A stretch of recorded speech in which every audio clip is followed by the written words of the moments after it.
So let's start today's session.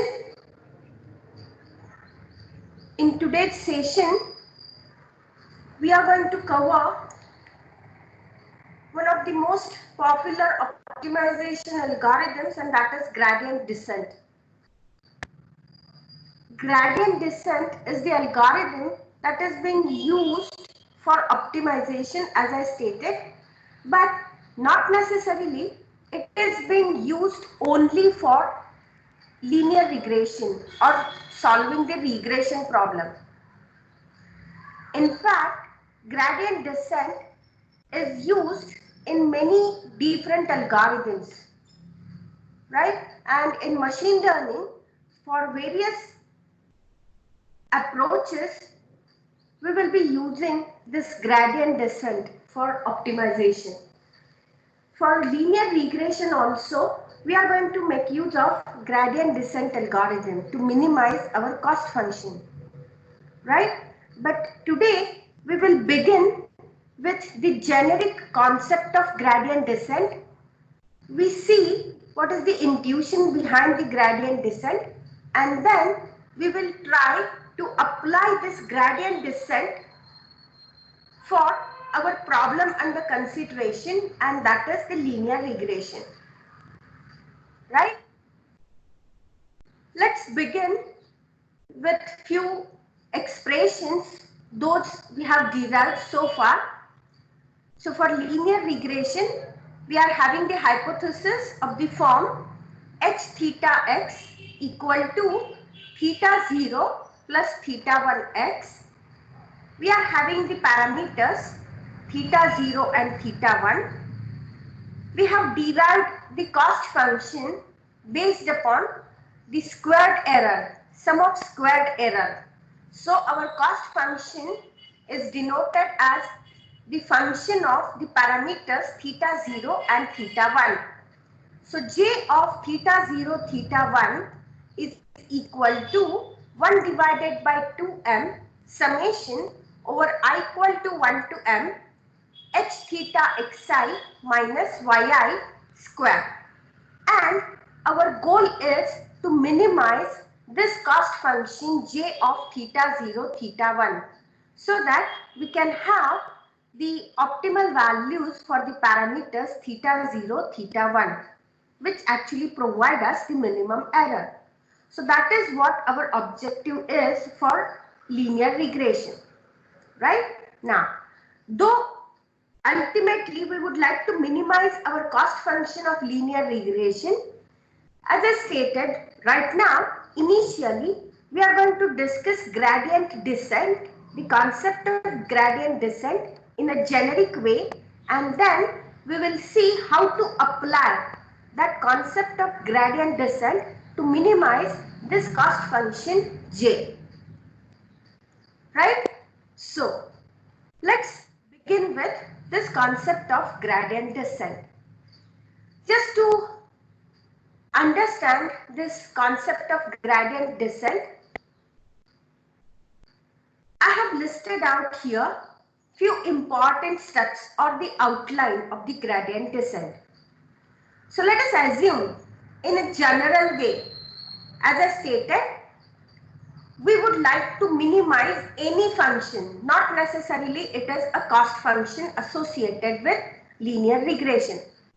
Later on, we are going to see how gradient descent can be applied to the cost function of linear regression. But to begin with, let us assume that we are having some function. It might be any function. So let us assume that we are having some function j of the parameters theta 0, theta 1, and we would like to minimize this function j to come up with these optimal values of theta 0, theta 1. In the generic sense, whenever I talk about the generic function, not necessarily I am having only two parameters theta 0 and theta 1. In fact, in general, my function, any function may have more than two parameters. So I may have n number of parameters. So I may have theta 0, I may have theta 1, I may have theta 2 up to theta n. So in general, I am having n number of parameters. Okay, and we would like to minimize this function j with n parameters.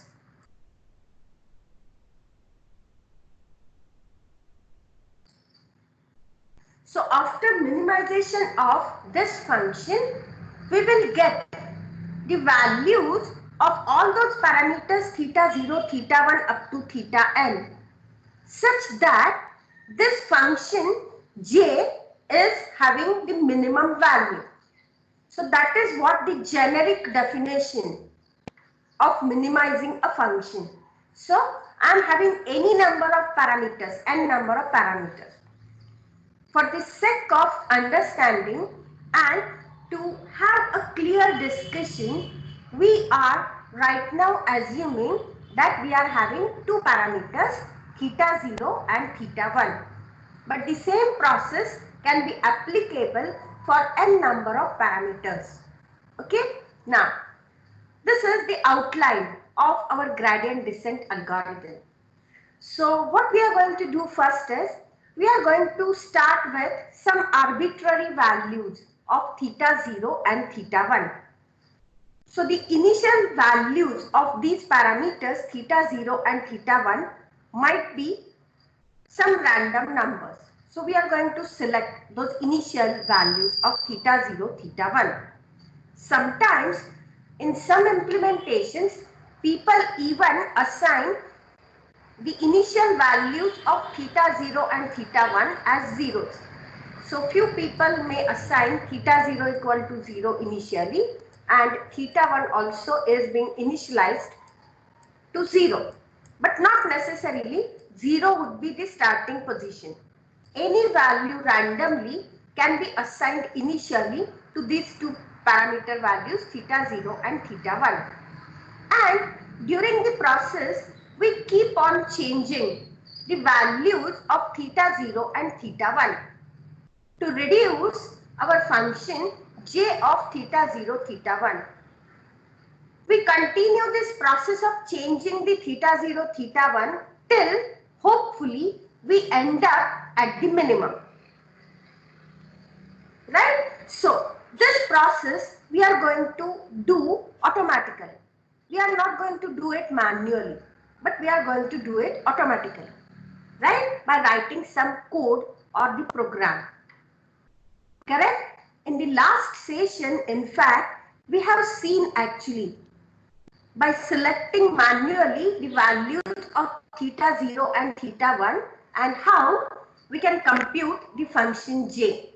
Even we have seen for linear regression how my cost function looks like, right? So we have that idea of cost function and how we may change these values and how changing of the parameters, how they affect in the value of our cost function j in case of linear regression. So we have seen it manually with the illustrations.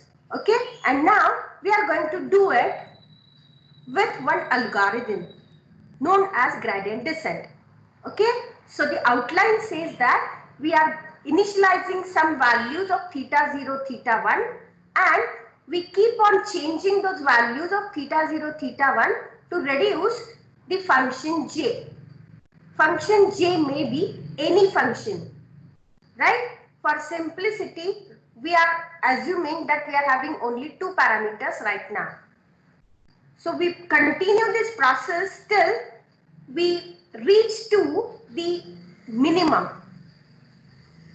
Okay, we get the minimum value of this function. Now, to understand this concept, I would like to show you this figure. So what this figure indicates, this figure is having two parameters, theta 0 and theta 1.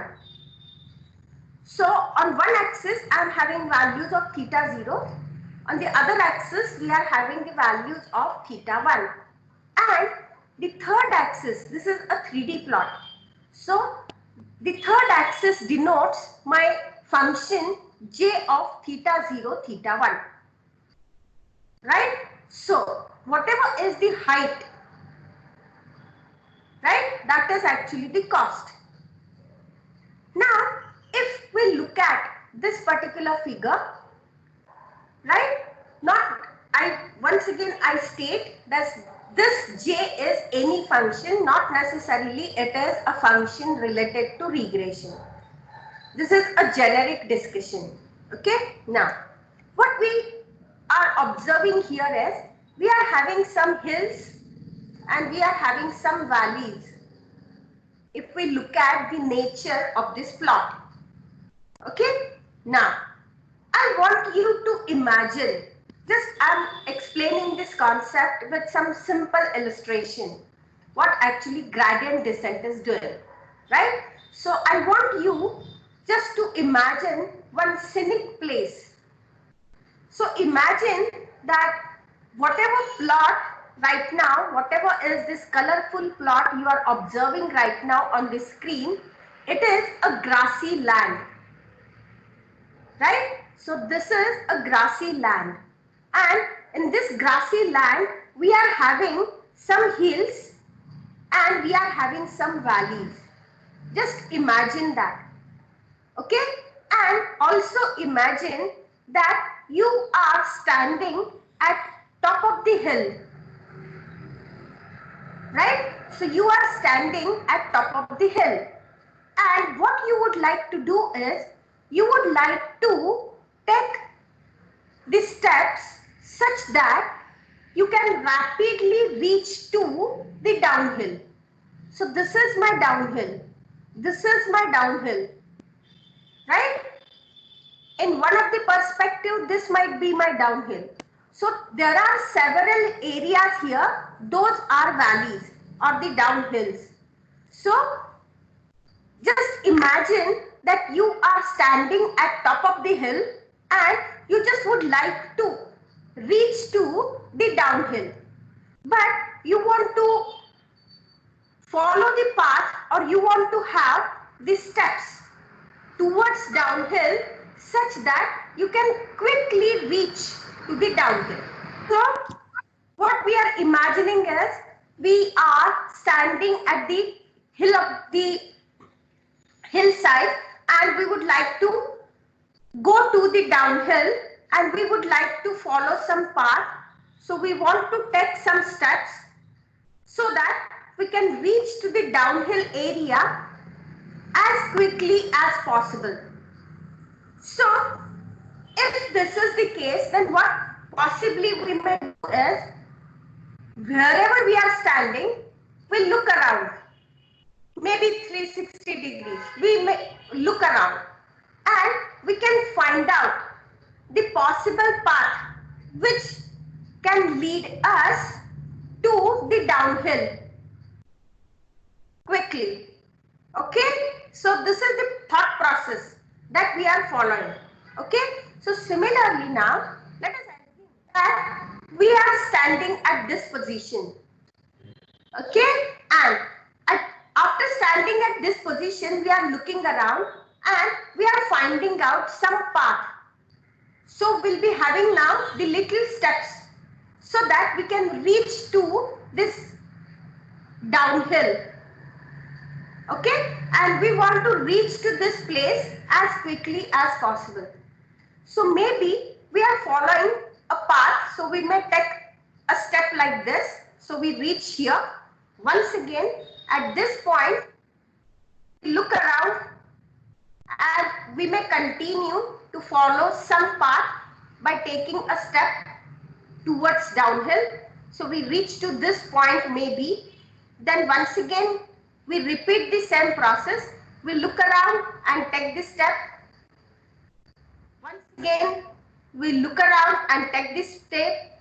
And this is how it is possible to reach to the downhill. Right? So we are taking at every position, we are looking around and we are taking one step so that it will lead us to reach to this minimum, reach to this downhill. Okay? Now, assume that if I'm standing at this position, I found that this is a closest downhill from this position, and that is why I have followed this path and I have reached to this minimum. Okay, now let us assume that I am standing somewhere here, so some other location. Okay, so if my location is different, then it may happen that I'll be following some other path and I may reach to some other downhill, right? So I may follow this path towards the other downhill or other minimum. So it is possible, right? And actually this is a property of the gradient descent, that if I am having more than one minimums, so this is my minimum, this is also my minimum, okay, but these minimums are known as the local minimums. So depending on wherever we stand, right, depending on that position, I am having the minimum that is local to that place. It is not global.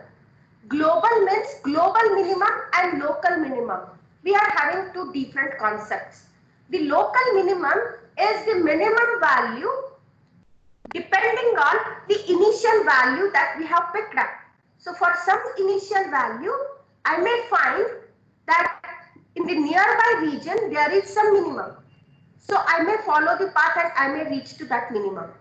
Whereas the global minimum is the minimum considering this entire region.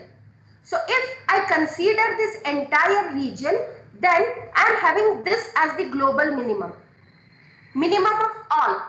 But if I particularly select some point, right, and I follow some path, then it is possible for me to reach to the local minimum and not necessarily that is a global minimum, right? So we are not going to focus upon this property of gradient descent right now, but just for your information, wherever is my initial point, right, I may reach to a minimum that is different depending on whatever is the plot, whatever is the region that I am having. So I may follow this path to reach this minimum, or I may follow this path to reach to this minimum. Is that correct? So, but ultimately, after following these small steps, ultimately it is possible for me to reach to the minimum. At that point, right, we are reaching to a minimum, right? And here we are saying that depending on the point, we may select a path that will take us to a minimum surrounded by that region. So if I select this point, there is a possibility that I am reaching to this minimum. If I select this point, there is a possibility that I am reaching to this minimum. As I've stated earlier also, in gradient descent, we are randomly picking up the initial point theta 0, theta 1. So parameters are being initialized randomly, right? So initially in this algorithm, so we are having lots of iterations of the algorithm. So we may pick any initial value of theta 0, theta 1, and based on that initial value, we are following the steps.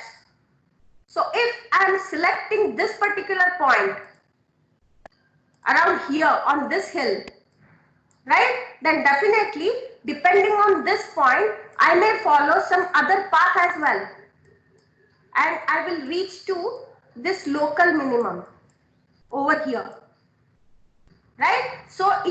position will decide in this particular scenario to which minimum I am leading to.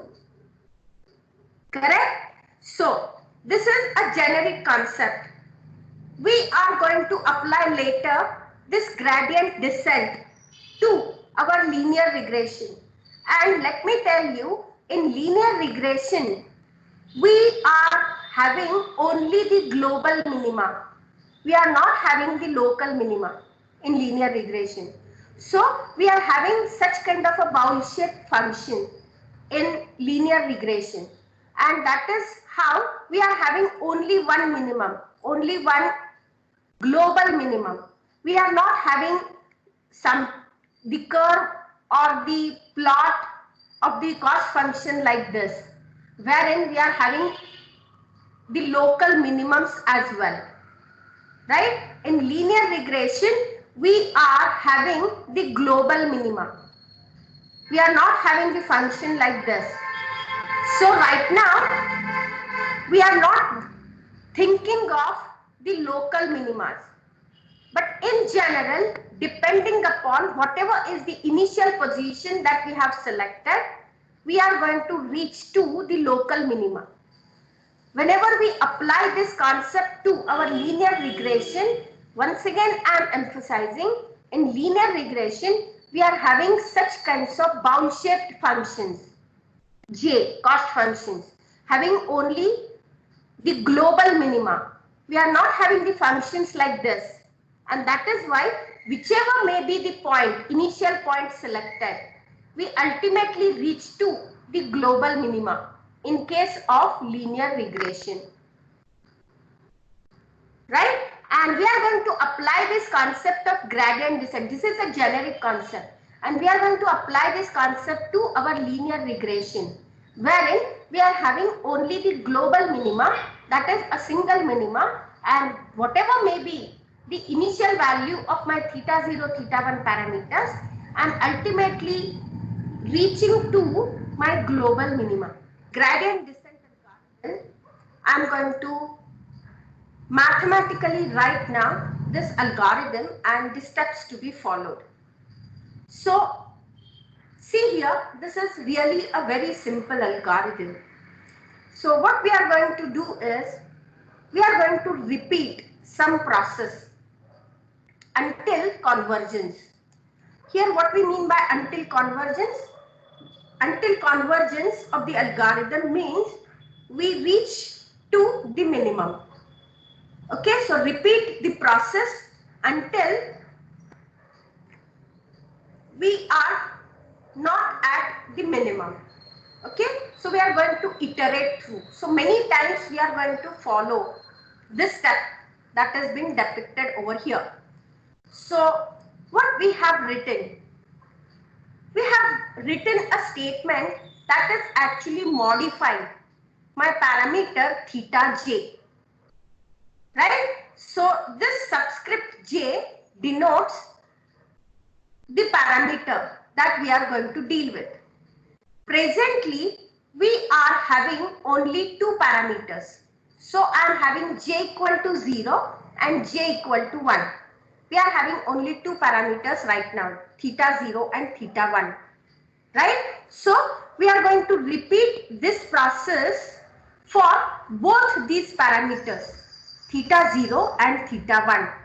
And what we are trying to do is, in every iteration, we are trying to modify the value of theta 0 and theta 1. And how we are going to modify this value? I am having some initial value of theta j and subtracting some value from that initial value theta j, right? So that I can come up with the new theta j value. So in the next iteration, I'll be using this value theta j that is computed in the earlier iteration, and once again I'll be subtracting some value from that so that I can come up with one more new value of theta j, and so on. So this process is being repeated for every theta. So if I I am having right now two thetas, theta 0 and theta 1. I am doing this process for both the thetas, theta 0 as well as theta 1. Right? Now, I would like to see you at this expression where we are having two important parameters, or rather two important terms. And what are those? We are having here the expression theta j equal to theta j minus alpha, and we are having here a derivative term, partial derivative of the function j with respect to this small j. So what I mean by that, and what is this alpha and what is this partial derivative? So this alpha is called as the learning rate.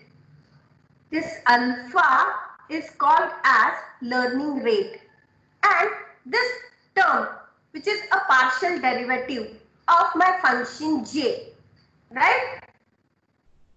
We are having multiplication of these two terms, learning rate and the derivative of my function j, right? So if I am computing theta 0, then the new value of theta 0 is assigned as old theta 0 minus alpha into the partial derivative of j with respect to theta 0.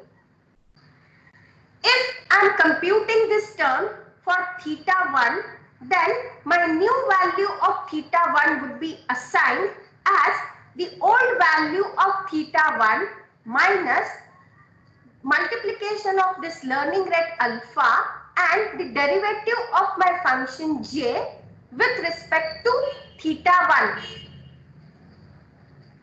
Right? So as I am having here two values for j, I will be having two parameter updates, theta 0 and theta 1 in every iteration. So this particular notation here that we are using, this is the assignment operator. So assignment means we are updating the value of this theta j by this new value after computing this expression.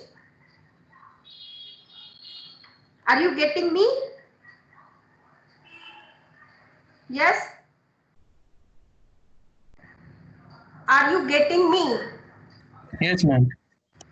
Fine. Now, let us see in detail how actually we are going to compute these parameters theta j. So, the correct way to compute these parameters theta j is, we would like to simultaneously update the parameters theta 0 and theta 1.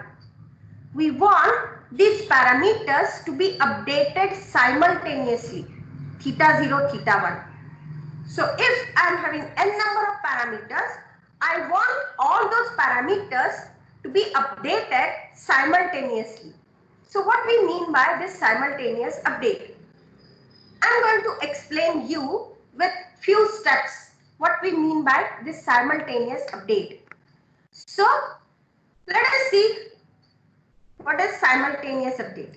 Okay, so what we would like to compute is, we would like to compute this term and we want to subtract this term alpha into derivative from the old value of theta, right? So I am having right now two parameters theta 0 and theta 1. So I am depicting you the treatment for these two parameters theta 0 and theta 1 and how I am going to update those parameters, right? So let us assume that temp 0 is one of the variables, temp 0. So what I am going to do is, I am going to write the expression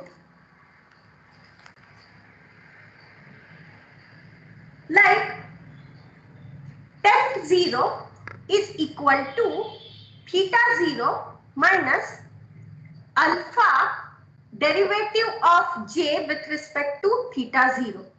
And similarly, I am going to compute temp 1. And how I am going to compute this temp 1? To compute this temp 1, I will be using now the other parameter, that is theta 1. So, how I am going to write this statement? Temp 1 is assigned the value theta 1 minus alpha into derivative of j with respect to theta 1. Right? So, I am computing temp 0, I am computing temp 1. Right? And what I mean by this simultaneous update is, after computing both these terms, temp 0 and temp 1, after that I am going to update the new value of theta 0 and theta 1 simultaneously. So first I am computing these two terms and then I'll be updating the new value of theta 0 equal to temp 0 and new value of theta 1, that is equal to temp 1. So whatever we have done here is the simultaneous update, and in fact this is the correct way of implementation. So if practically I am going to implement my gradient descent, I need to follow these steps so that I can update my parameters simultaneously. What is the incorrect way of implementation? That is also I am going to depict here so that you can understand the difference. Right? So what is the incorrect way of implementation wherein we are not having simultaneous update? Right? So incorrect implementation is like this. So what we are doing here is, we are computing in the similar way we are computing temp 0, but immediately after computing this temp 0 and assigning new value to my theta 0. So immediately I am updating theta 0 after computation of temp 0.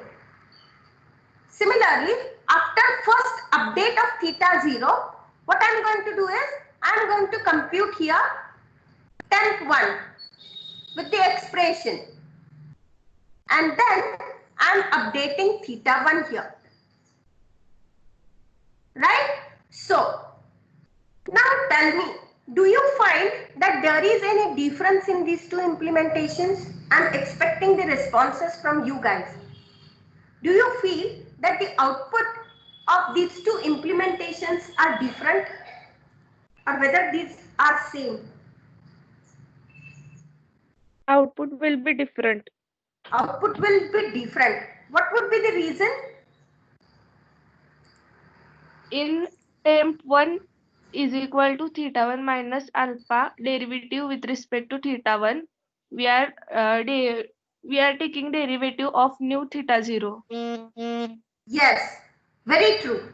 So in this implementation, what we are doing is, we are updating the value of theta 0, and while computing this term temp 1, we are making use of new theta 0.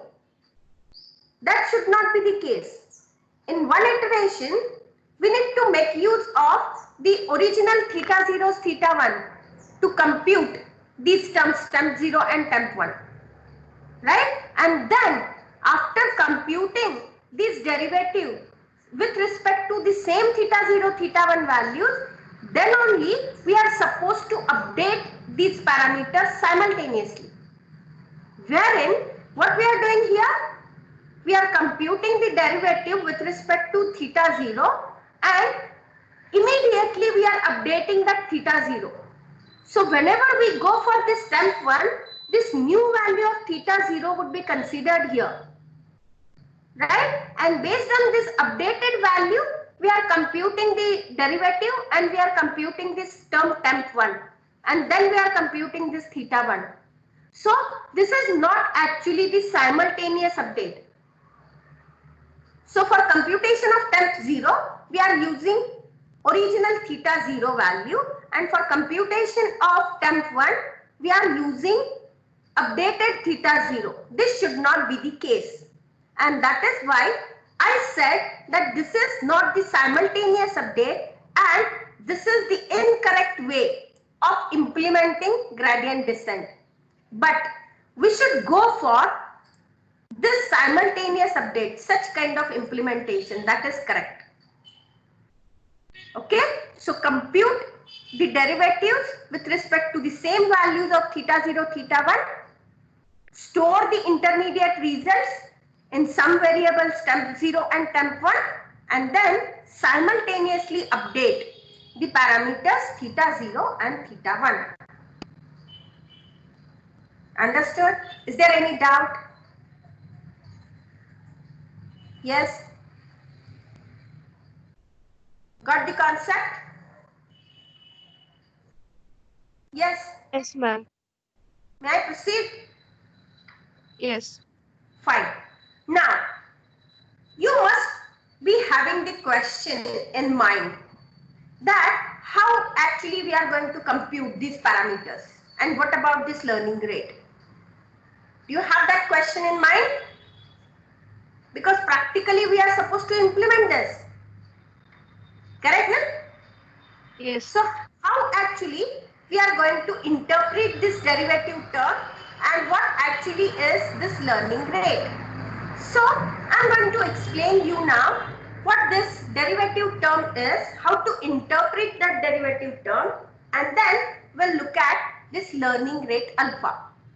Okay, so once again, for the simplicity, I'm having here one simple illustration with our cost function j depicted here, the function j with only one parameter theta 1. Just to have minimum complexity in the understanding of the concept, right? So what we are assuming here is we are having a function j with a single parameter theta 1. So on the x-axis we are having theta 1 and on the y-axis actually we are having j of theta 1. And whatever is this blue plot, that is a plot of j of theta 1 with respect to various values of theta 1. So a similar plot we have obtained in the last session. So we know how to plot such kind of a function. Right? Now, what we are having here is we are having some initialization for theta 1. So let us assume that at this point we have initialized theta 1. So this is the initial value of theta 1. So corresponding to this initial value of theta 1, I am having this point on my plot, that is depicting j of theta 1. So this is my theta 1 and the corresponding value of function j is this. So this point denotes j of theta 1, right, for this initial value of theta 1. Now, we are having this update rule. So what this update rule says, we want to come up with a new theta 1 value such that new value is my old value minus this term alpha into the derivative of my function j with respect to theta 1. So right now I am having only one parameter theta 1. Okay, and that is why we are having here a simplified discussion. So how to obtain this derivative term? Derivative of j with respect to theta 1. Here I am having theta 1. So derivative of j with respect to theta 1. How I am going to obtain this derivative? So there is a simple mathematics involved in computation of this derivative term. So my j of theta 1 is this point. So simply what I can do is I can just plot a tangent at this point. I'll be plotting a tangent to this point theta 1, j theta 1. Okay, and whatever is my tangent at this point j of theta 1, right, I'm going to find out the slope of this tangent at theta 1. Okay, so once again I'll repeat, I'm computing the tangent to this j of theta 1 at particular location theta 1, and whatever is this tangent that has been plotted at this location theta 1, I'm simply going to find out the slope of this tangent, right? So this tangent is nothing but a line. So it is possible for me to compute the slope of this line. Okay. So I'll be computing the slope of this line. So this slope of this line is nothing but this derivative. Derivative of this function j of theta 1 with respect to theta 1 at this location theta 1. Right? So whatever is this point, I'll be having a tangent at that point to this function j of theta 1, and I'll be computing slope of this line at this location theta 1, and this slope is actually nothing but this derivative term. Are you able to understand? Yes? Yes, ma'am. Fine. So we are having now this derivative term with us. So alpha multiplied with this derivative term. Okay. Now please look at this. If I am having this initial value of theta 1 and this is the tangent at theta 1. Okay. Obviously I am having this slope of this line which is greater than or equal to 0. So in this case, in this particular example, I am having the slope which is greater than 0. So positive slope of this line. So if this slope is positive, that means this derivative term is positive. Okay, my learning rate is always positive.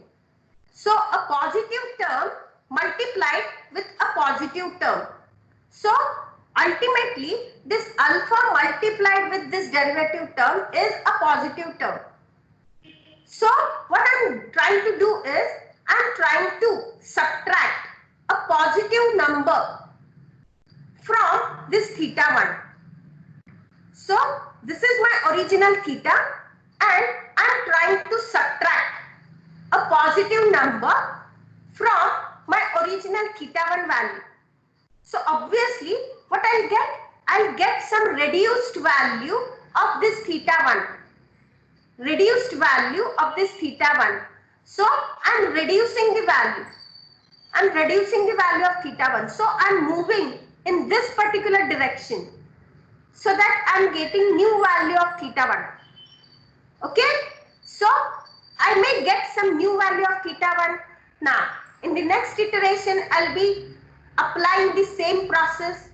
So once again I'll be having new value of theta 1. So ultimately I'll reach to this minimum. This is my minimum here. So ultimately I'll reach to this minimum by making use of this update rule for theta 1. Are you able to understand? Am I clear? Yes? Am I clear? Yes, ma'am. Fine. Now, let us look at the other situation. So let us assume that my theta 1, initial theta 1 is this. So I have initialized my theta 1 at this position. So at this position of theta 1, I am having the value associated j of theta 1 is this. Is that correct? Now, if I once again apply the same process with respect to this value, this initial value of theta 1, what will happen?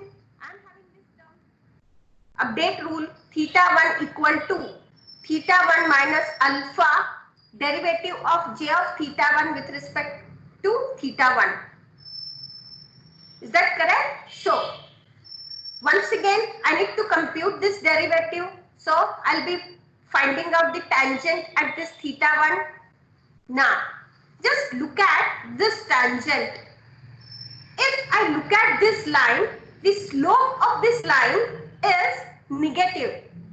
So obviously, whatever is this derivative that I am computing, this derivative becomes negative because this slope, look at this slope is negative at this point for this line. So obviously at this point I am having the negative slope, so this derivative term becomes negative. It is less than 0. So if this is less than 0, then obviously what I will be having? In my update rule, I am having theta 1 equal to theta 1 minus alpha into some negative number. So minus some negative number. Alpha is always positive. So alpha into negative number is giving me some negative number. So theta 1 minus some negative number, obviously it becomes theta 1 plus some number. Theta 1 plus some number. So in this situation, what I am trying to do is I am incrementing the value of theta 1 by some amount, small amount. Right? So this is my original theta 1 and I am adding some small number into my old theta 1. So obviously I am moving in this direction. Ultimately I am moving in this direction. Right? So I'll be moving in this direction. I'll coming up with new theta 1 value. I'll repeat the same process at that theta 1 and ultimately I'll reach to once again the minimum. Got it?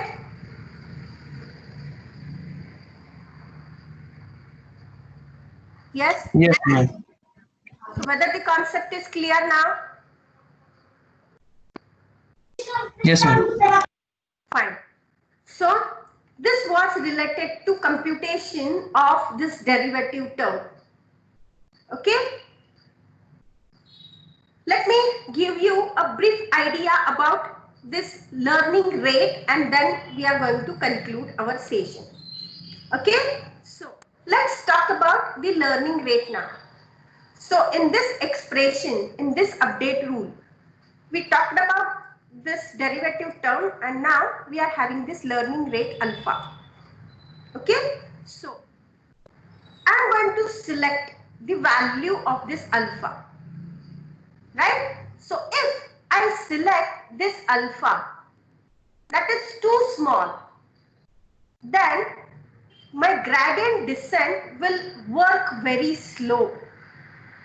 Let me give you an example also so that you can understand the concept.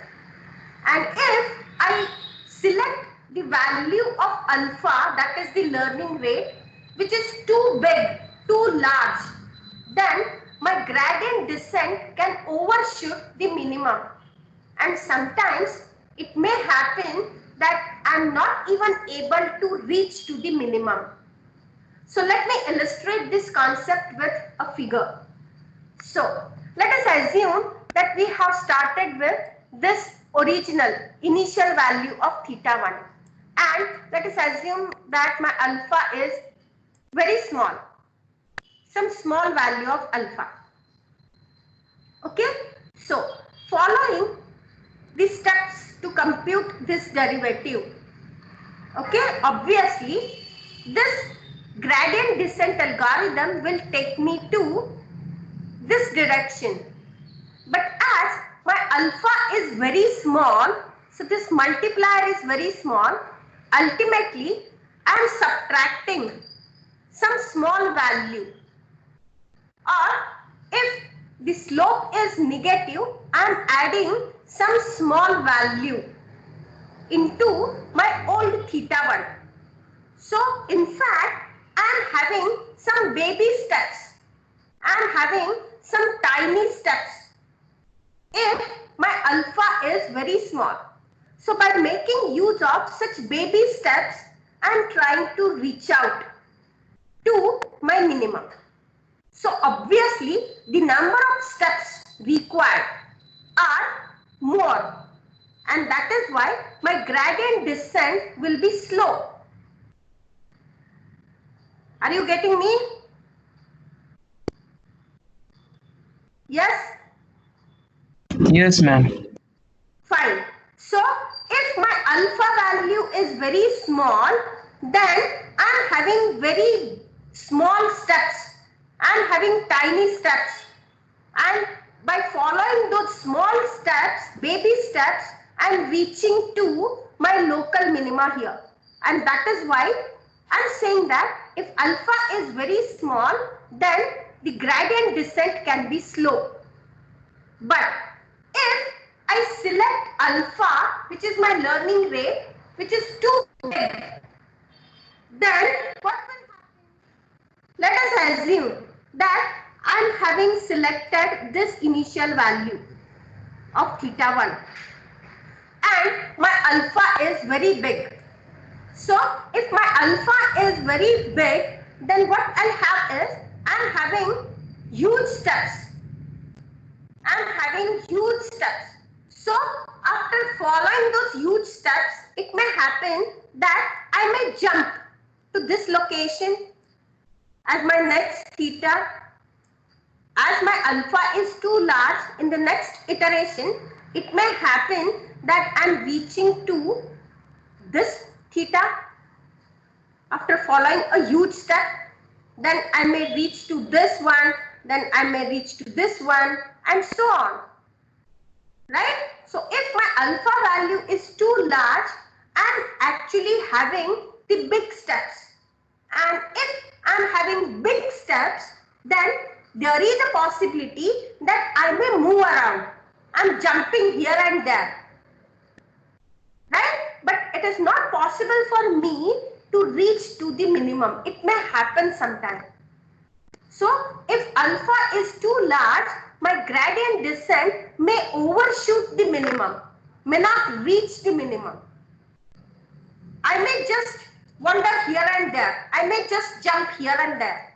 But it is not possible for me sometimes to reach to the minimum. So my algorithm may not converge, or even my algorithm may diverge. Right? So the key idea here is that we would like to remember is selection of this value alpha, that is learning rate. So alpha should not be very large and alpha also should not be very small.